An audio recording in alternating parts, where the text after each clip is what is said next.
abantu abali eno twalabye turnover contributing towards the economy of the country. Mwami gwe kati simanyi oyagala kuwolereza mubbi. No, tembadde no. Atawolereza nammwe aganje aleke tujja kumulamwa. Mulamwa gwennyini omuntu akutte abantu abasonda aganje ebintu byakoze bileke tujja kumulamwa. Tujja kumulamwa waliwo abasobola okuva kumulamwa mbosaaga ne bagwamu amaanyi nga ekyayogeddwako nti abantu baleme kulowooza kubanga baawa Lukanda Manda Ssende n'azibba teriyo kyonna kintu kituufu.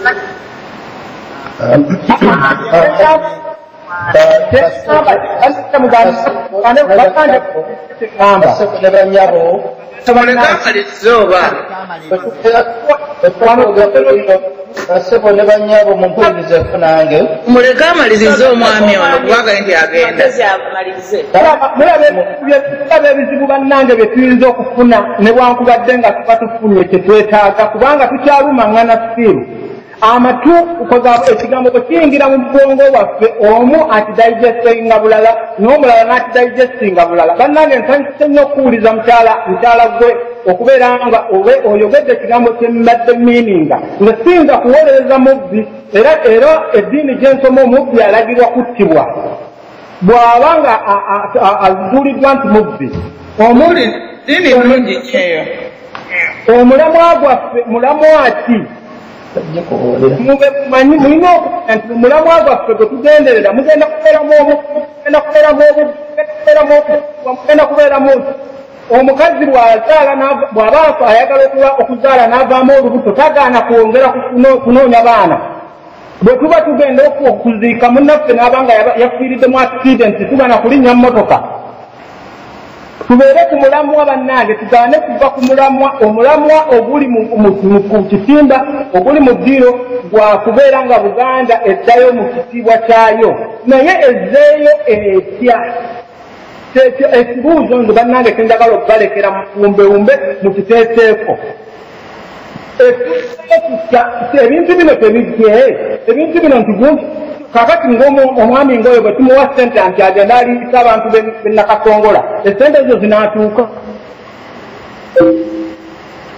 Kyekyo bannange tembadde mbasaba era mbadde nsaba kabaka awangaale batonnaba kugenda Akonde kumpi.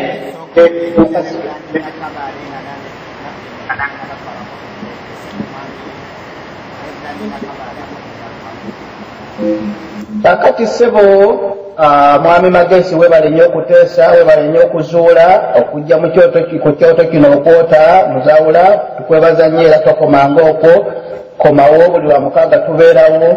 Kakati nganze omutabaazi omujaasi omusirikale nkugamba ekintu kimu nti buli muntu yenna agezaako okutyoboola agezaako okuzingamya omulimu gwe tukola ogw'okununula Buganda firing squad. Ompulira ssebo? Kakati Reverend Kinakabaale sooka ndeke ssebo lindako Reverend Kinakabaale ssebo mukama wange nze nakugambye kontekiti yange tuwolereza mubbi naye njagala tumanye wano twogera nze ndi counselor by professional era nkansolinga abajaasi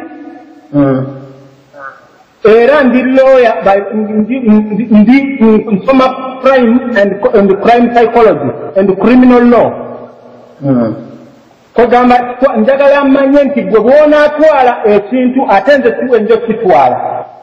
Yesewo. Kugamba tumanye nti tuwogerera mu bantu abali mu different environment. Kakati ssebo naye ng'omubbi nze okusinziira ku ddiini gye nsoma ng'ate gye nkulembeza ku ddiini yange omubbi agenda ku firing squad. Yesewo. Era ssebo ekyo kakati webale nnyo obanga oli nange obanga kyoli nange mu mateeka nago mu mateeka mwegali omuntu bw'obanga obbisizza violence era bakuteeka kuti bakuwanika kalaba. N'olwekyo ssebo nze sigumiikiriza muntu yenna omubbi ayitibwa omubbi era mu nsiko nga nzisikiriziganya na muntu yenna abba nga sikolagana naye kwegera wenjogerera kaakati obusungu nze buzita nsirise ng'abantu boogera njogeddeko bitono naye amaaso gamyuse ebbaluwa y'ababbi ngirina wano looya mba kwogera naye nga gwe booli looya boogenda nange ndi looya mu mateeka ag'eddiini sebo nze siri looya njagala kusalamu awo nze nkugambye nsoma criminal law anti tetuli ku exchange ya bigambo ssebo omaze okwogera nange kanjogere mbadde kolekitinga mu ssebo nti nze siri looya saagala kweyita kye siri kakati ebyange bikomyawo aleke mwami Nakabaale ayogereko tamuwa chance kwogera aba yakwogerayo ebigambo bibiri nga amuyingiramu nze ekintakudde n'okumpa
naye bw'obanga ogirinamu essuubi sooka otulongoseemu awo kubanga awulidde okikoonako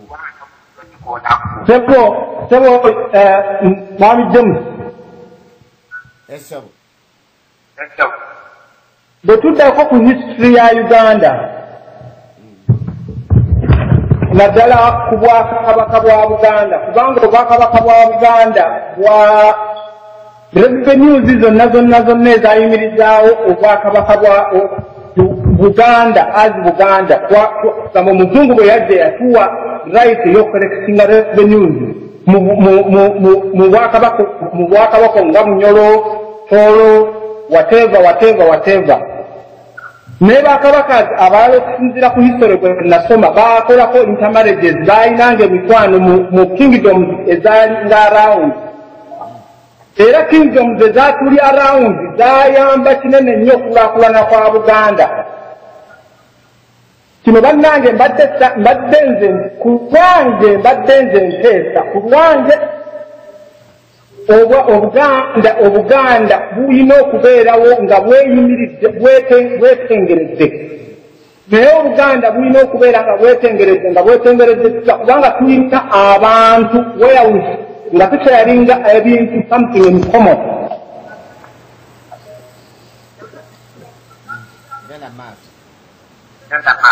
Sebo tulina ebintu bye tusharinga in common whereby bwe tuba tuddayo mu history ne tulaba nti Abaganda tugwa mu bantu ng'omuzungu bw'atuuse which means abasoga baba mwe bali abatolo baba abagunja ababo baba tuli around awo. So mbadde nsaba nti ffe tuba tugendeze n'ekigendererwa ekyaffe ekyokuwangula obwakabaka obwaffe tuddayo ne tuyamba bannaffe be twattemanga nabo omukago.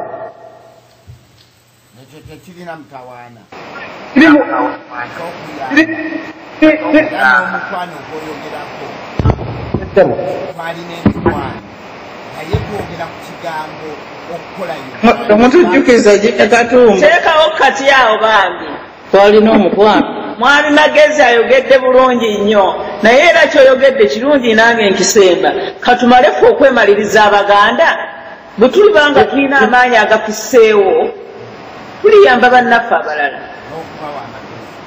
tebali babaagala kubanga tebaagala nakwagala bayamba naye ate n'ekyo ekya revenues tebawanga Buganda lukusa lukuŋŋaanya revenues mu bitundu biri.